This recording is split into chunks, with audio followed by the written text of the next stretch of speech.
Então, boa noite, alunos do nono ano. Então, como eu combinei com vocês, eu vou fazer um vídeo aqui bem rápido para explicar algumas coisas, né, tirar algumas dúvidas para que vocês façam um simulado do ângulo na quarta-feira, tá? Então, assim, ó, o módulo que vocês vão ter que trabalhar, estudar é 4, 5, 6 e 7. O 4 e 5 estão ainda na apostila 1 e o 6 em diante na apostila 2. Então, abrir aqui, eu vou fazer uma abertura e vou lembrar alguns tópicos para vocês, né? O módulo 4 falava sobre a questão da força de tração, força elástica e força-peso. Então aqui nós falamos sobre a questão das forças que atuam sobre um objeto, um corpo, né? Que podem tirá-lo do repouso, colocá-lo em movimento ou dar a ele ou obter neste movimento uma deformação ou causar uma deformação durante o movimento. Então temos aqui, para que eu pudesse arrastar ou puxar esse sofá, algumas forças estão atuando sobre ele. Uma força aplicada sobre o sofá, que está indo da esquerda para a direita. Então uma força que vai da esquerda para a direita, né? Uma força que está indo no sentido vertical para baixo, que é a força peso. Uma força contrária a essa força peso, que é a força normal. E uma força contrária ao movimento, que é a força de atrito. Então, a força de atrito é contrária ao movimento. Se o movimento está para a direita, o atrito está para a esquerda. A força peso sempre é para baixo e a força normal para cima. A força de tração ela está sempre aliada à questão do uso de cabos, fios e cordas, né? Dessa força de tração, ela vai estar sempre com um valor contrário à força peso do objeto. Geralmente, na elevação por um cabo, por uma corda, por um fio, a força peso está para baixo, né, na vertical para baixo, e a força de tração para cima. Então, a força de tração sempre está no mesmo sentido da força aplicada, né? Então, se eu estou puxando essa força, ela vai estar sempre presa a um cabo, um fio, no caso aqui da aranha, né, nós colocamos essa aranha fazendo um fio. Primeiro ela faz um fio ligando uma haste a outra desses gravetos.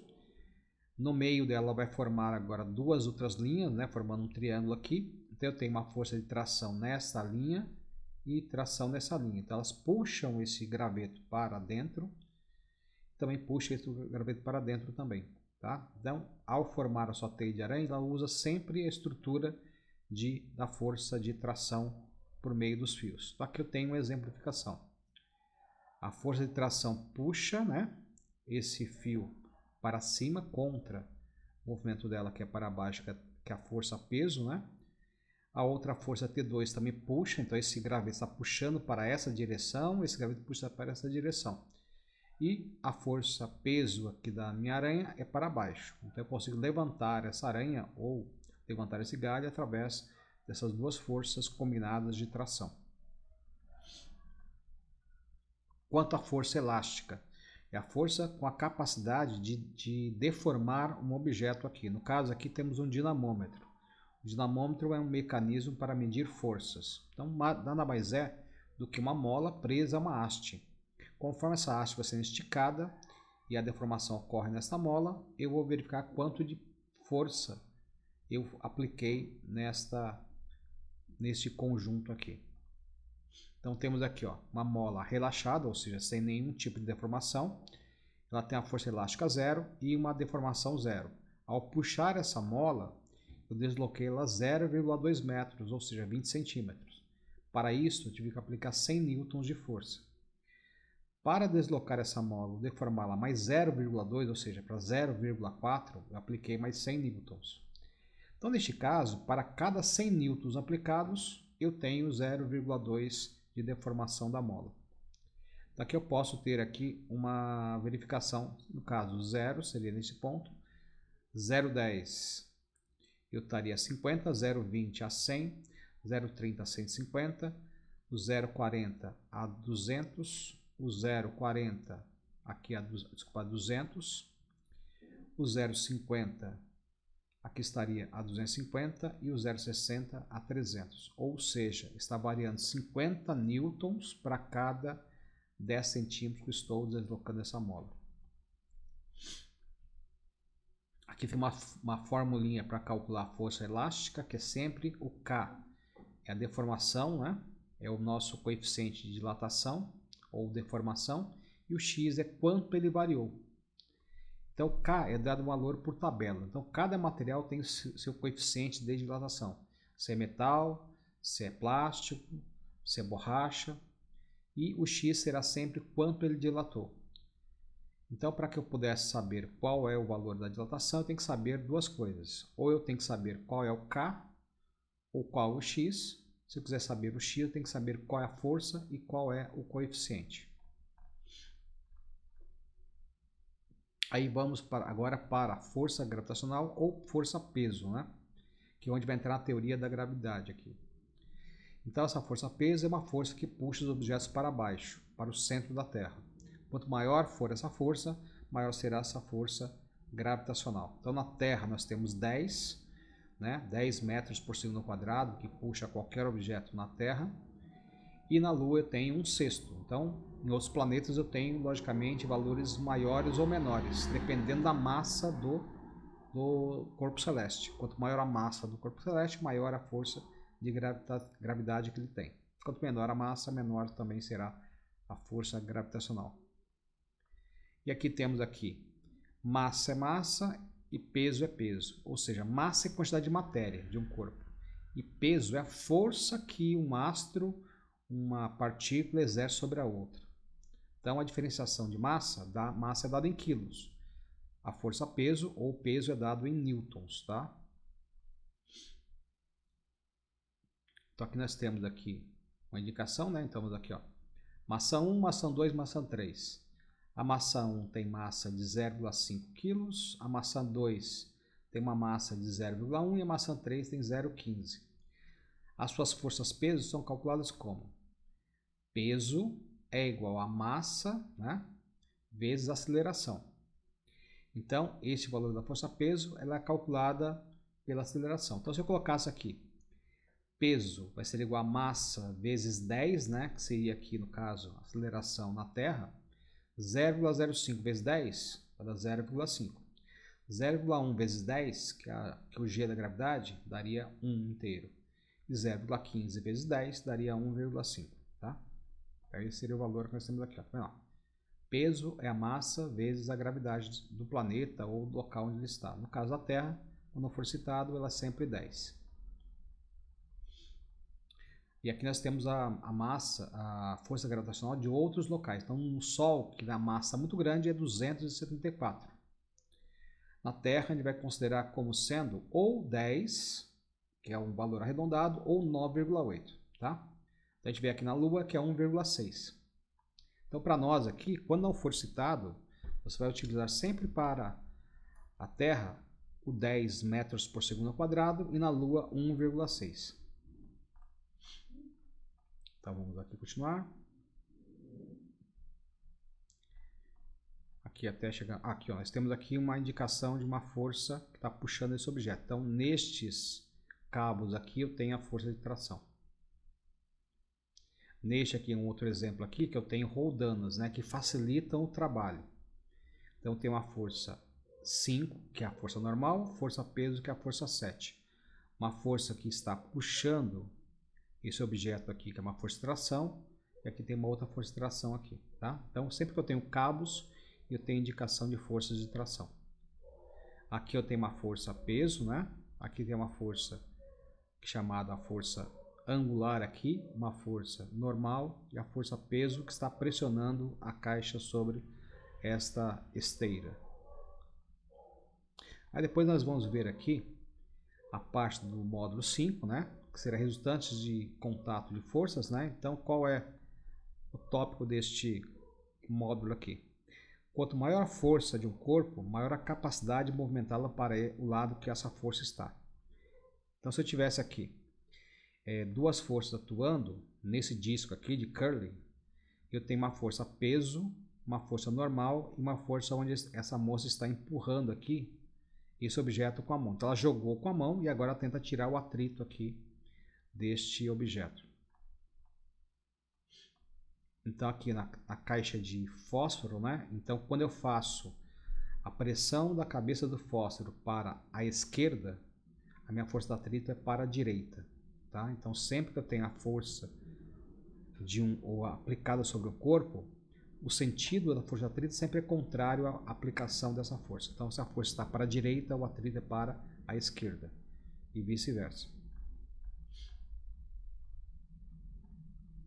Aqui nós fizemos em sala de aula, toda essa parte aqui, tá?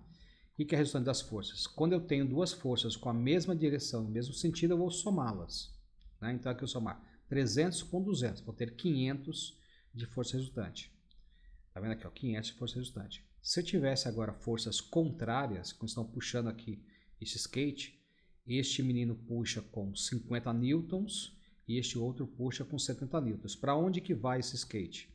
Ele vai para o lado da pessoa que está aqui de laranja. Então o que eu faço? Pego o valor maior, tiro o menor. 70 tira 20, 50 vai dar 20. Ele vai para a direita com 20 newtons de força. Então, mesmo sentido e mesma direção, soma, sentidos, mesma direção, mas sentidos contrários, você subtrai. Então, aqui temos aqui, ó, esse atleta, né, está fazendo uma força peso de 600 newtons, ele está fazendo aqui uma pressão sobre as argolas de 300 newtons na mão direita e na mão esquerda. Então, neste caso, os 300 newtons desta mão e desta mão equilibram os 600 newtons da força normal, força aqui no caso da força peso. Então, a força para cima, 300 mais 300, faz o equilíbrio com a força para baixo de 600.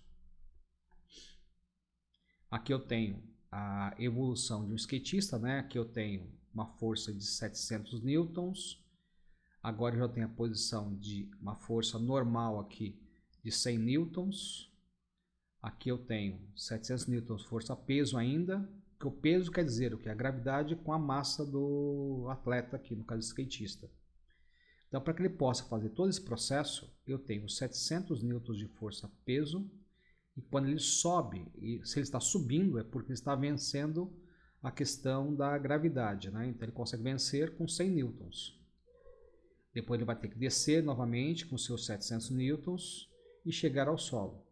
Ou seja, o que eu tive que fazer é utilizar uma força normal de 1000 newtons para que isso ocorresse. Aqui eu tenho as posições aqui do atleta, né? Ele está correndo, ele está batendo, aqui eu tenho uma força de 5 newtons. Aqui ele vai subir agora, para subir ele tem que superar essa força, onde eu tenho aqui a força peso, né? No caso aqui eu tenho sempre um referencial de impulso, né? Então, para dar o impulso para subir, eu tenho que tentar vencer a força peso. Aqui eu tenho 900 newtons de força peso e força normal 900. E uma força contrária, que é a força aqui de atrito de 500 newtons. Tá? Então, se isso for suficiente, vai pará-lo. Se não for suficiente, ele vai continuar em movimento. Então aqui nós vamos verificar quais são as forças que estão atuando aqui. Então eu tenho essa força que nós temos aqui, que está pressionando, eu tenho o primeiro pé tentando empurrar o solo para trás com o apoio do segundo pé. Então o primeiro pé se fixa e o segundo faz o apoio para trás. O primeiro fixa e o segundo faz a força para trás. Tá? Então neste caso aqui eu tenho 10.000 aqui, né? 10.000 newtons na primeira roda, 20.000 na segunda e 30.000 na terceira. O que acontece? Estamos fazendo uma pressão para baixo com os 10.000, com os 20.000, com os 30.000. Então nós temos aqui 60.000 newtons para baixo. A minha força normal para que esse carro não afunde tem que ter de novo 60 newtons para cima. Então, a força normal tem que ser 60.000, a força peso 60.000, para que tenha o equilíbrio, né? E aqui nós temos um atleta aqui. Então, esse atleta está puxando para a direita, a força atrito é para a esquerda. Eu tenho uma força peso para baixo, uma força normal para cima. Aqui uma outra situação, onde as duas pessoas estão empurrando. Eu tenho aqui 100 newtons e 400 newtons. Na verdade, esse carro vai para a esquerda com 500 newtons, né? Porque as duas pessoas estão empurrando na mesma direção e o mesmo sentido, tá? Uma outra coisa, sentido é sempre que eu tenho da direita para a esquerda e da esquerda para a direita, de cima para baixo, de baixo para cima. Então, o sentido eu sempre tenho de um lado para o outro, de cima para baixo, de baixo para cima, como eu falei. Direção, só tenho 3 direções. Ou ela é horizontal, ou ela é vertical, ou ela é oblíqua. Neste caso aqui eu tenho 2 forças atuando na direção horizontal e no sentido no caso aqui, da direita para a esquerda, tá? Esse caso aqui eu tenho as forças atuando na mesma direção, né? Então esse caso na mesma direção, se tivesse uma outra pessoa aqui na mesma direção, eu tenho na mesma direção e para a direita. Se aqui eu tivesse uma pessoa puxando este pneu, eu podia falar que eles estão na mesma direção, mas sentidos contrários, tá? Então vamos lá. Agora vamos para o capítulo do módulo de vocês da apostila 2. Então vou voltar aqui na apostila 2. Na apostila 2 nós temos aqui, vamos lá,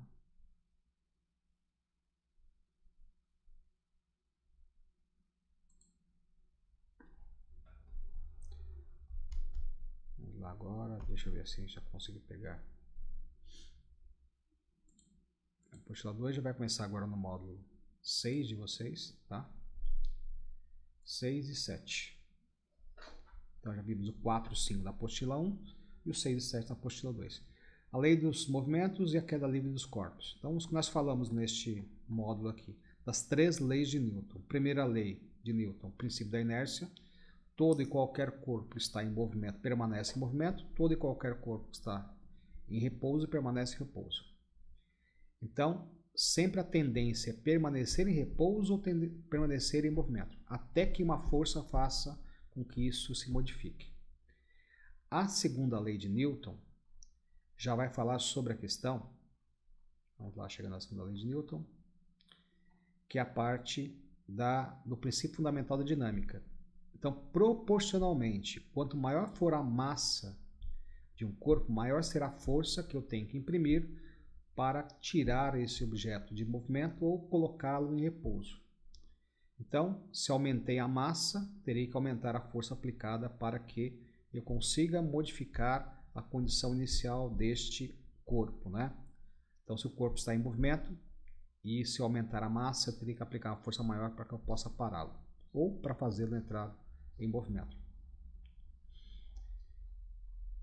Vamos ver agora aqui a terceira lei de Newton, que é a chamada lei da ação e reação. A toda ação corresponde uma reação de mesma intensidade, ou seja, mesma quantidade de força, mesma direção, mas sentido contrário. Então, mesma intensidade de força, né? Que seria a quantidade de força aplicada, sempre com a mesma direção, mas sentido contrário. Então é assim, se eu bater com a mão numa mesa, estou batendo de cima para baixo. A força que eu faço contra a mesa devolve para a minha mão.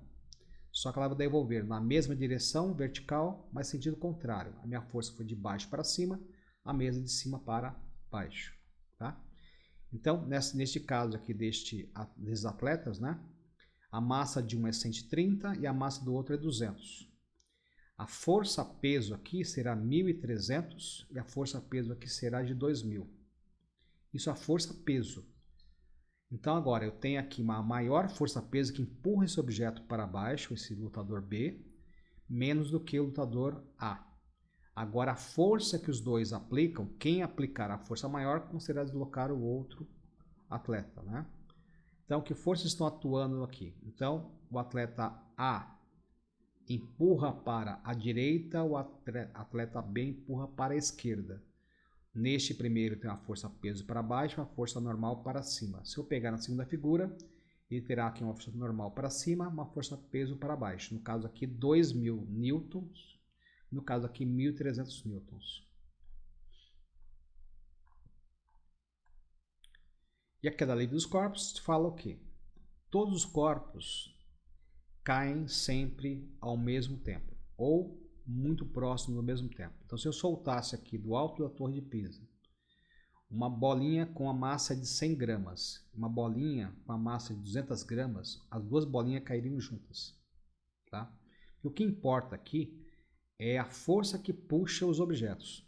Os dois objetos estão sendo puxados pela força da gravidade, que é 10 metros por segundo ao quadrado. Então aqui eu não terei uma diferença entre as massas. Então elas cairão juntas, tanto uma com 100 gramas, outra com 200 gramas. Tá? E aí nós temos alguns princípios, né, que vamos falar aqui. Logicamente, que a aceleração da gravidade ela vai sendo alterada conforme esse objeto vai se deslocando, aumenta a sua velocidade. Tá? E aí falamos todas essas questões, fizemos cálculos em sala, né, com vocês.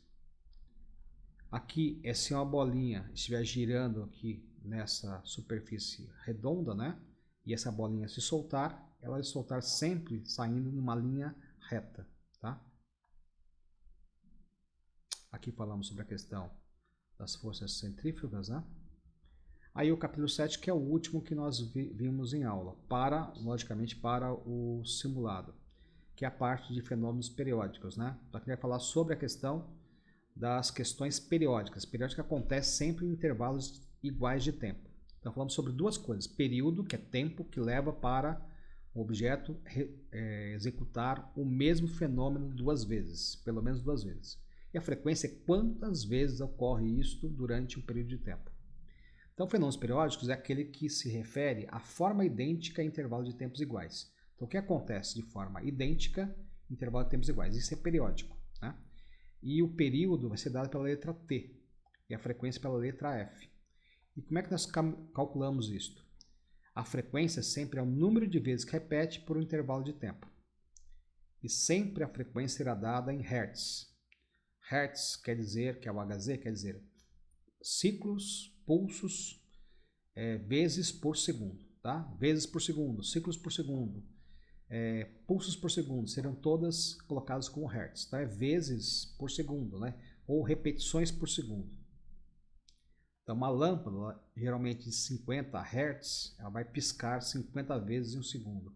Uma lâmpada de 60 Hz vai piscar 60 vezes por segundo. Então, se eu pegasse aqui, ó, este ciclista, ele deu 10 pedaladas em 5 segundos. Então, qual a frequência dele? 10 dividido por 5 vai dar 2 pedaladas por segundo, seriam 2 Hz. Tá?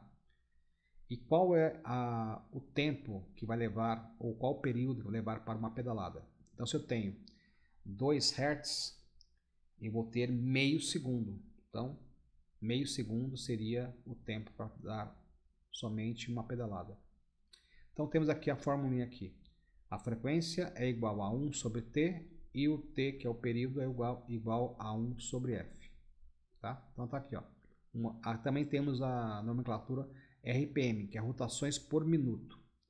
Então, quando a gente fala de Hertz, está falando de rotações ou movimentos por segundo. Quando falo de RPM, estou falando por minuto. Aqui um outro ponto que vimos em aula foi o sistema mola-massa, né? O sistema mola-massa é o sistema que tem amortecedores de carros, né?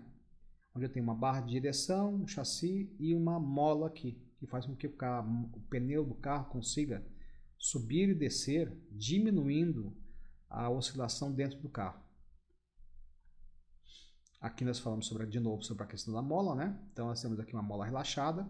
Se eu puxar essa mola e deslocá-la, essa mola vai e volta, né? Então, soltei a mola agora, a mola vai ser comprimida, que está aqui, e depois ela expande novamente aqui. E chega na posição relaxada. Então ela vai ser puxada, ela volta com certo movimento de velocidade, comprime totalmente e depois volta a expandir novamente aqui. E volta de novo a expandir. Então ela vai fazer um vai e volta, né? Então essa capacidade de ir e voltar, nós veremos mais à frente que é a capacidade de voltar à posição normal dela ou posição relaxada dessa mola. Que a gente fala que é uma amplitude de oscilação. Quanto que ela oscila até voltar na posição normal dela. Então nós vimos também a chamada dos pêndulos simples, né? Que de acordo com os dados ou relatos de Galileu, né? Ele fez uma observação interessante sobre pêndulos simples. Se eu puxar a bolinha e fizer, a bolinha está aqui na parte relaxada em equilíbrio. Se eu puxo essa bolinha e faço com que ela faça um pêndulo, este ângulo que ela vai formar em relação à posição original sempre será o mesmo. Então, se eu formar aqui, eu puxei a bolinha, está nessa posição, puxei 30 graus, ela passa pela posição de equilíbrio e abre 30 graus. Se eu não tivesse resistência do ar e não tivesse a possibilidade de perder força, essa bolinha ficaria deslocando aqui de forma infinita. Por que ela perde? Porque ela teria a resistência do ar, né? E os efeitos da gravidade. Mas sem gravidade e sem nenhum tipo de resistência, essa bolinha continuaria perpetuamente se movimentando. Então, por que ela para? Pela força da gravidade e pelo efeito da resistência do ar. Tá? Mas isso nós teremos. Então, se eu tivesse uma relação de 30 graus, teria 30 graus, né? Então, aqui nós temos um outro exercício que é verificar qual é o comprimento dessa oscilação pelo tempo dado. Então, já viu o comprimento e quanto ele demora para fazer uma volta completa, ir e voltar. Tá? Nesse ir e voltar, nós teríamos um tempo, ou seja, um período que esse pêndulo faria. Aí a gente vai calcular em 1 segundo quantas vezes ele faz. Aí seria a frequência. Então, tem para fazer uma vez só, um movimento deste seria o período. E quantas vezes ele faz em 1 segundo seria a frequência dele. Tá? Eu quero mostrar agora para vocês um cálculo que pode aparecer para vocês em provas. Tá? Então, basicamente é isso. A questão do pêndulo. O pêndulo de Foucault. Né? Ele vai provar aqui no pêndulo de Foucault, né? Que nós falamos também em aula, provar que o nosso sistema ele possui uma configuração circular de rotação. Então, o pêndulo de Foucault ele vai fazendo o deslocamento deste pêndulo, formando sempre linhas que são correspondentes de um lado e do outro dessa minha circunferência. Então, com isso eu consigo provar que se os desenhos são todos eles iguais, em pontos diferentes, eu consigo provar que o nosso sistema solar funciona de acordo com que alguns dos grandes físicos fizeram a proposição há muito tempo atrás. Tá? Então agora eu quero mostrar para vocês uma condição, um exercício que poderia aparecer para vocês na prova de vocês. Deixa eu abrir aqui.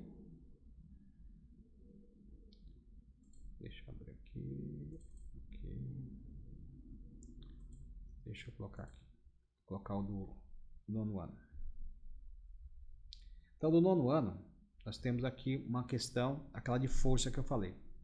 Então, se observarmos a ilustração e considerar uma caixa A com 20 gramas, a caixa B com 60 quilos, né?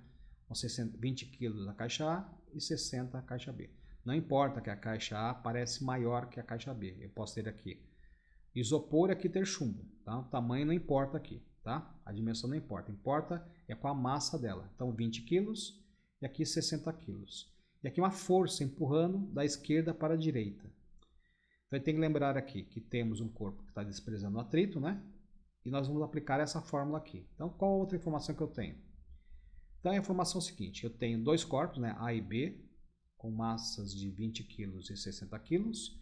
E temos uma aceleração de 5 metros por segundo. Então, que força eu teria que aplicar aqui para que essas duas massas juntas deslocassem com essa aceleração? Então, eu tenho aqui F de força, né, que é dado em newtons, a M, que é a massa dada em quilos, e o A de aceleração dado em metros por segundo ao quadrado. Então, nós temos aqui. Deixa eu voltar aqui para aí. Aqui não, voltei. Então, nós temos aqui a força, né? Força é a massa, que é o 20 mais 60, deu 80. E a aceleração, que é o nosso A, que é 5. 80 vezes 5, 400 newtons. Então, para que essas duas caixas, no caso, no total aqui de 80 kg, consigam se movimentar com uma aceleração de 5, eu teria que aplicar 400 newtons. Se for menos de 400, elas vão se deslocar, mas não com essa aceleração. Exatamente para 5 metros por segundo ao quadrado, tem que ter 400 newtons, tá ok? Então, basicamente é isso, tá? Então, não terá mais do que isso de cálculos para que vocês possam desenvolver. Tá? Pensando na questão, logicamente, da prova de vocês do simulado. Então, desejo a vocês uma boa prova e estarei lá com vocês semana que vem. Até lá!